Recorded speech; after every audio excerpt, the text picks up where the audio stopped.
Ladies and gentlemen, the story you are about to hear is true. The names have been changed to protect the innocent.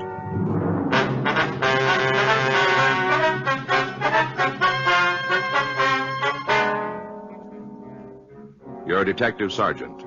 You're assigned a robbery detail. You get a call that a downtown hotel has been held up by a bandit who carries a sawed-off shotgun. Your job? Find him.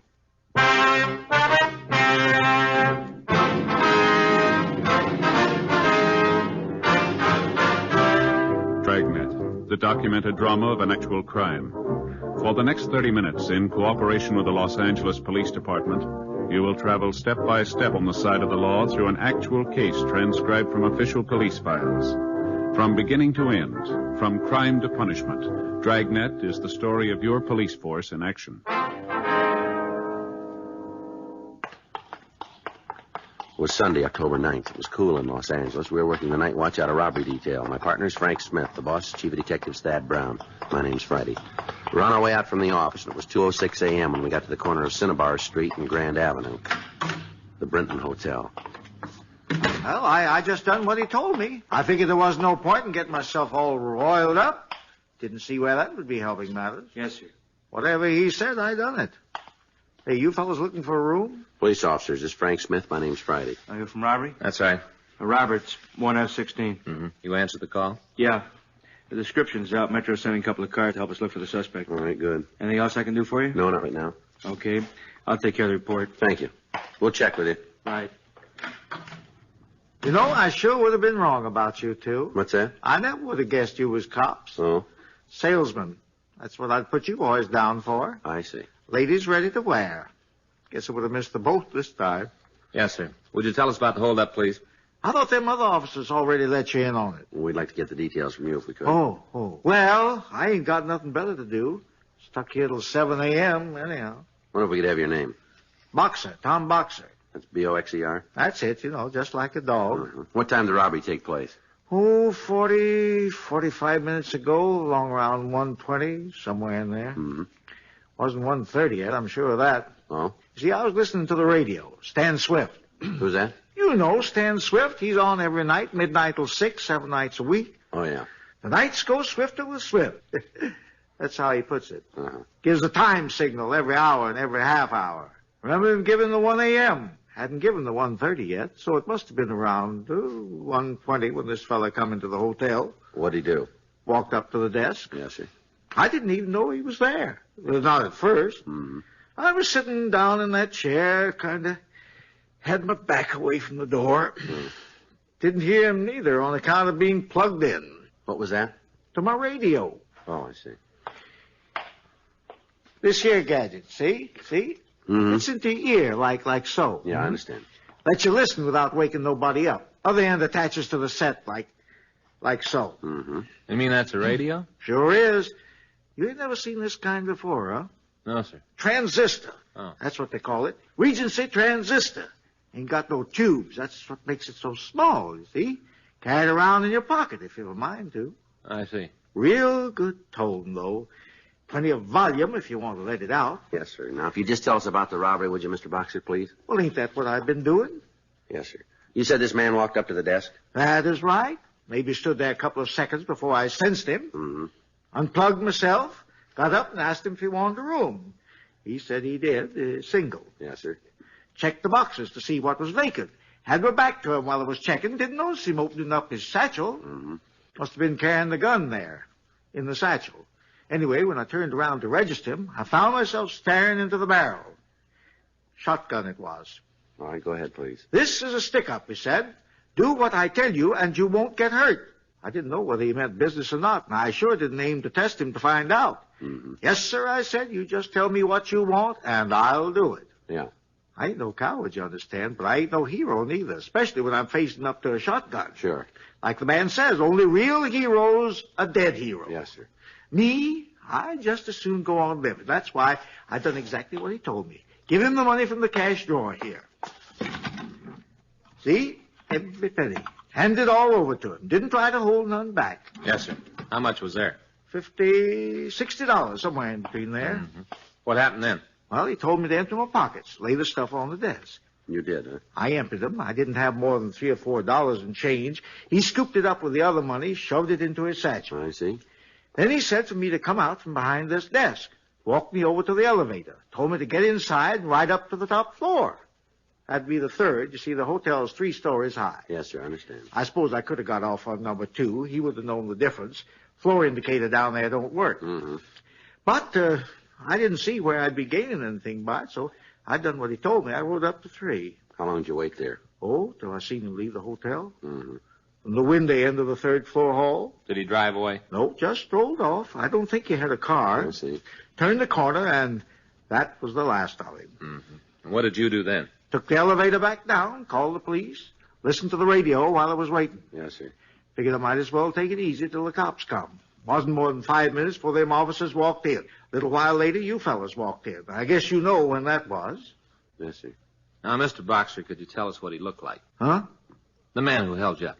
Oh, well, I told them other fellas, the ones wearing uniforms, they said they'd send out his description. Yes, sir, we understand. We'd like to have it, too. Okay. Oh, young fella, 25 to 30, I judge. No. Big build, a little bigger than you. Mm. Not as big as you, though. Somewhere in between. Yes, sir. Black hair. Didn't catch the color of his eyes. Well, that's about all. How was he dressed? Suit. Stripe in it, I think.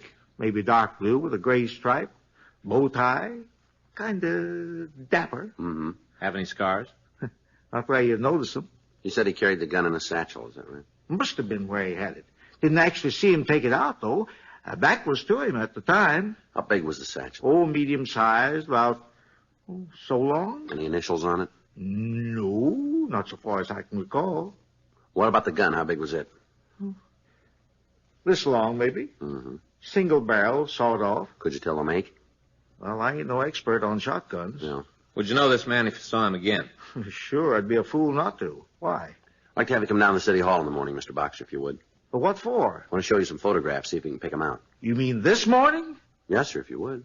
It's Sunday. Yes, sir, that's right. You fellas work on Sunday? Well, we're not the only one. But what do you mean? He did.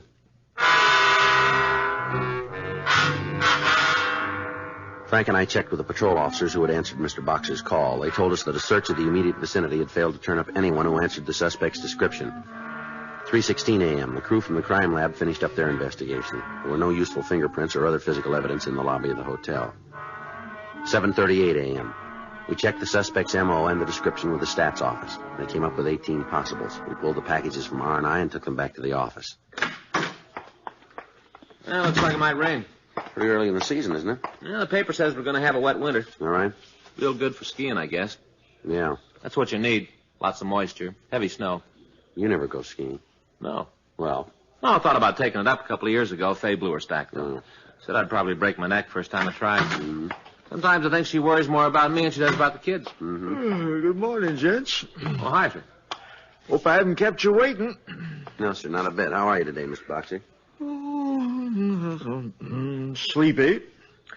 Usually get a couple of hours catnap during my shift. Kind of missed out on it last night. Yes, sir, I'm afraid you did. Even after all you fellas left, somehow I just couldn't doze off. Listen to Stan Swift till 6 a.m. Mm-hmm. I'll bet you I know more about Egypt than a real live Egyptian. Well, you got them pictures you wanted to show me? Yes, sir, right over here. It's all right if I sit down? Yeah, go right ahead. There you are. This the pile? Yes, sir, take your time. Look at each one as long as you like. Okay. Hey, pretty tough bunch of boys. Yeah. No, it's not him. Mm-hmm. No. Nope. Well, hey, wait a minute. There is a resemblance. He looks something like this one here. Is it the same man, Mr. Boxer? Oh, no, not the same. Yeah. Similar type, though. Does that help you any? Might. You want to go through the others? Sure. Now, you see this fella? Yes, sir. He's not the same type at all. No. The other one I pointed out was, you can see the difference yourself. Yes, sir. Yeah. Not him. Not him either. Nope. This is closer to him. Sir? Not as close as that one, the other one, but closer. Yes, sir. Now we're getting further away. No, it's none of these. Is that all you got? Afraid so. Well, it's the best I can do for you. Now, this one here, the one I pointed out first. Yeah, we understand, but it's not the same man, you see. Well, I never said it was. Just said they were similar. Yes, sir. Well, I'm sorry we wasted your time. Oh, it wasn't no waste of time, not as far as I'm concerned. Huh? Remember my telling you about how I try to guess what different folks do for a living? Yeah. Looking at all these pictures will be a big help from now on. How's that? I'll know a crook when I see one. On the following Sunday, October 16th, 2 more hotels were held up by a shotgun bandit. Both robberies occurred during the early morning hours. Both hotels were small. The description of the suspect and his M.O. indicated that he was the same man who had robbed the Brinton Hotel. Frank and I continued our investigation, but we failed to turn up any leads. During the next week, all hotels in the downtown area were alerted. Sunday, October 23rd, the night manager of the Schaefer Arms near the corner of Broadway and Clay reported that he had been robbed at approximately 3:30 a.m. He confirmed the bandit's description and M.O., but was unable to add anything new. The next morning, October 24th, we had a conference with Chief Brown. Doesn't sound to me like you're any closer to him than we were 2 weeks ago. What do you got? No, not much. Let's have it. Description? Pretty general, isn't it? Afraid so. What else? Well, now he's only worked one area. Yeah? All the hotels are within a mile of Pershing Square. Nothing to keep him from spreading out, is there? So far, he hasn't used a car. You figure he pulled these jobs on foot? Looks that way. Then he must live downtown somewhere. Mm-hmm. Anything about the hotels that might give us a tip-off on his next move? Yeah, they're all small, only one person on duty. Uh-huh. We've marked all the possibles here on a map. You want to take a look at it? Yeah. Okay, right here. These are the ones he's already hit. Here, over here. Tight little group? Yeah. These circles indicate all the other hotels of a similar nature in the downtown area. Uh-huh. Well, he works on Sundays, huh? That's right. What do you got planned for this Sunday? Well, we'll stake out as many as we can. We've asked Metro to give us a hand. We figure we'll have enough men to cover about, 20 likelies, maybe. We plan to run the stakes from midnight till 6 a.m. When he hits, it's usually between 2 and 4. How's it sound to you? About all we can do. Yeah, I want you both stay on this between now and Sunday, see if you can't pick up a lead somewhere. we will. Informant's been able to give you anything? Nope. They holding out? No, I don't think so. I don't think they know who he is. Well, maybe the stakes will work. Maybe. Wait a minute. Let me see that map again. Right here. Funny. See here? Yeah, You said these are the places he's already robbed? that's right. All right together. Draw a line from one to the other and you'd have a square. Yeah. What's this right in the middle of the square? That's the Argus Hotel on South Broadway. That's one he hasn't hit yet. Mm-hmm. Looks like your best bet then. Yeah, that's the way we figured it. Who's going to cover it Sunday? Well, Smith and I thought we'd take it. That's a coincidence. Hmm? Just who I was going to suggest.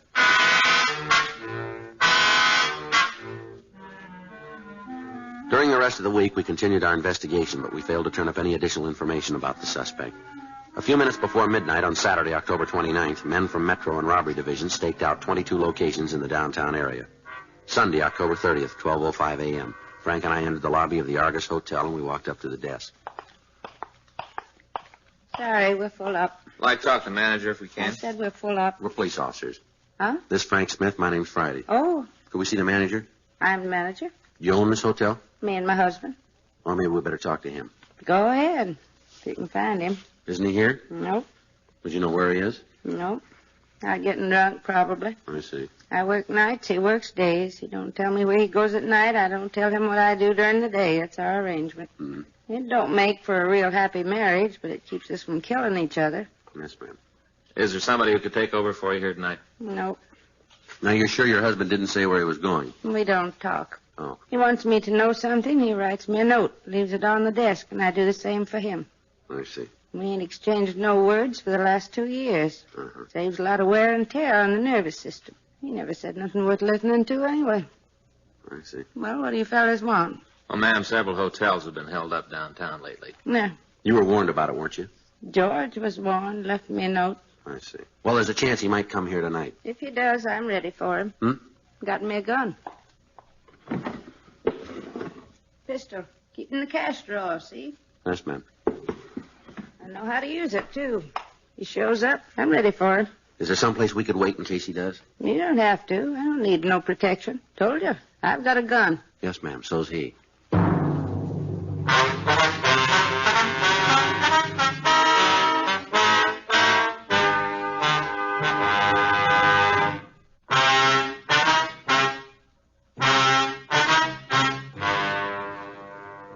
Mrs. Argus finally agreed to let us stake out the hotel. She showed us into a small room off the lobby. From there, Frank and I could see anybody who entered. During the next 4 hours, only 2 people requested accommodations. They were both middle-aged men, and neither one of them in any way resembled the suspect's description. What time you got, Joe? 5 after 4. Huh? Latest he ever pulled a job was 3:30. Yeah. Maybe he decided to lay off tonight. Maybe. Argus Hotel. Who? Oh, yeah. Hey, you guys in there? Yes, ma'am. Somebody wants you on the phone. Okay, I'll be right over. In the booth. Yes, ma'am.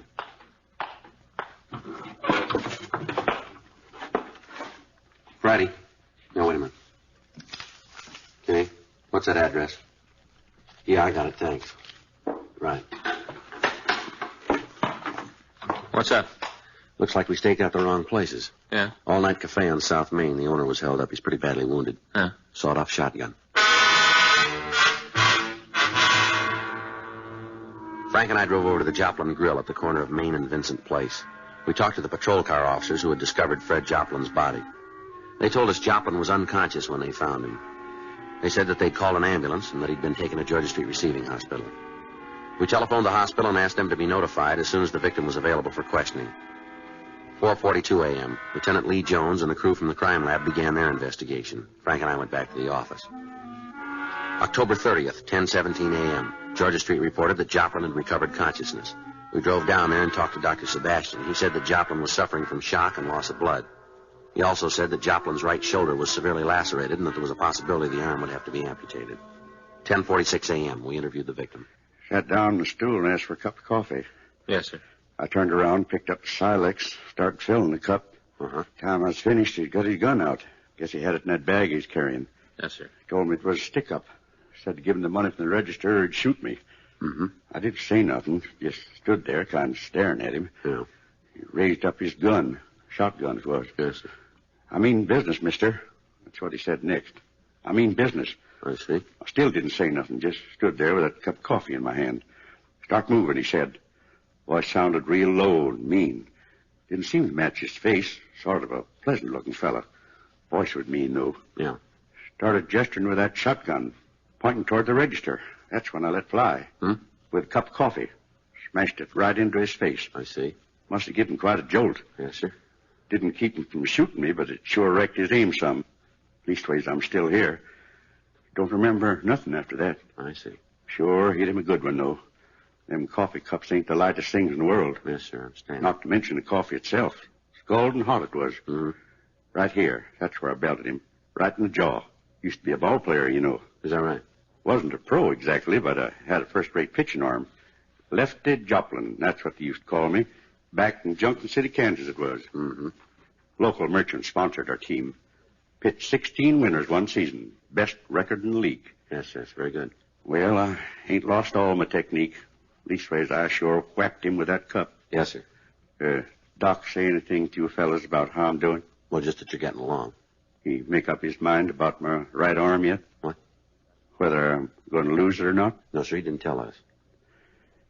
Guess in a way I'm kind of lucky. What? Being left-handed.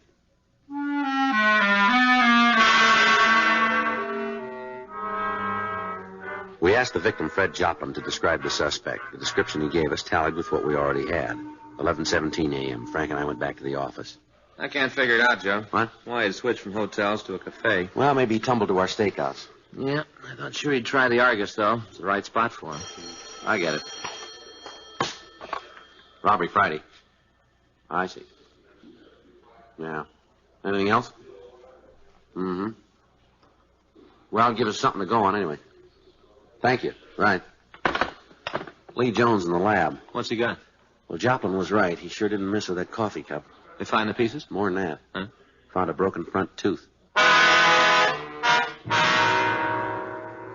Analysis of the broken tooth revealed that it was part of a lower incisor. From what we learned of the suspect, it seemed likely that he would make an immediate effort to have the tooth replaced. For the next 3 days, Frank and I interviewed dentists in the immediate vicinity of the robberies. Thursday, November 3rd, 3:17 p.m. We questioned Dr. Clinton Potterfield in his office on the second floor of the Marsh building. Yes, I believe I had such a patient last Monday. Broken incisor? Yes, that's right. Could you tell us what he looked like? Oh, young man, about 30, nicely dressed, seemed very pleasant.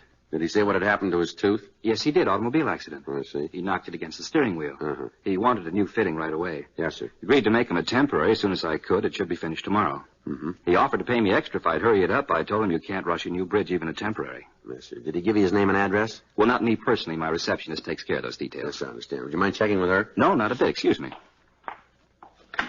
It's about time we got a break. Oh. Hey, look out there. Hmm? Starting to rain. Yes, sir, it is. Yeah, just like the paper said. It's going to be a wet winter. Here you are, gentlemen. I had her copied down for you. Thank you. Philip Seaver. Yes, that's correct. His address is right there, too. Yeah. Well, at least we know one thing now. What's that? Why he skipped over to the Argus Hotel. Yeah? He lives there.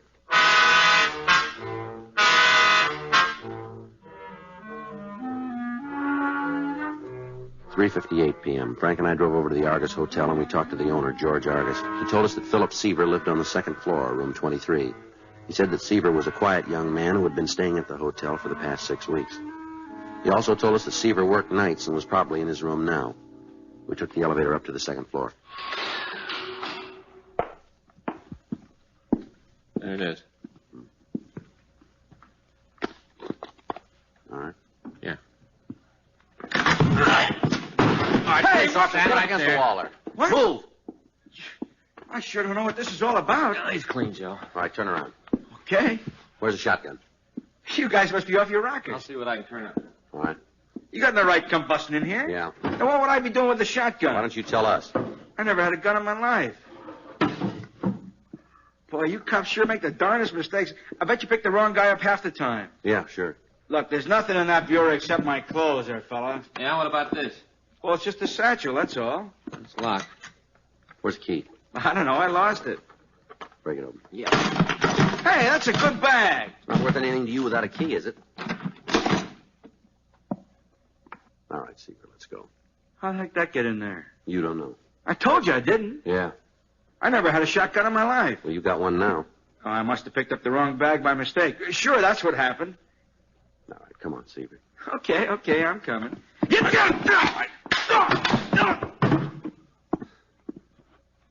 Cut your hand? Be all right. Look at that. Huh? You must have bad ones. What's that? Another tooth missing.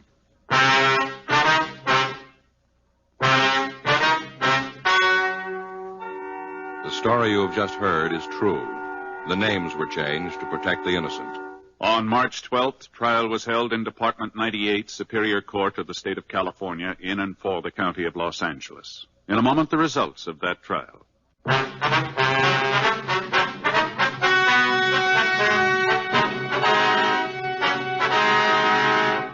Philip Herbert Seaver was tried and convicted of robbery in the first degree, 5 counts, and received sentence as prescribed by law. Robbery in the first degree is punishable by imprisonment for a period of not less than 5 years in the state penitentiary. Because of the viciousness of the suspect, it was decided that the terms would run consecutively.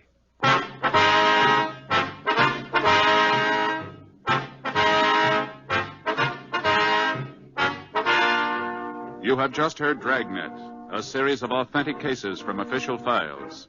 Technical advice comes from the Office of Chief of Police W.H. Parker, Los Angeles.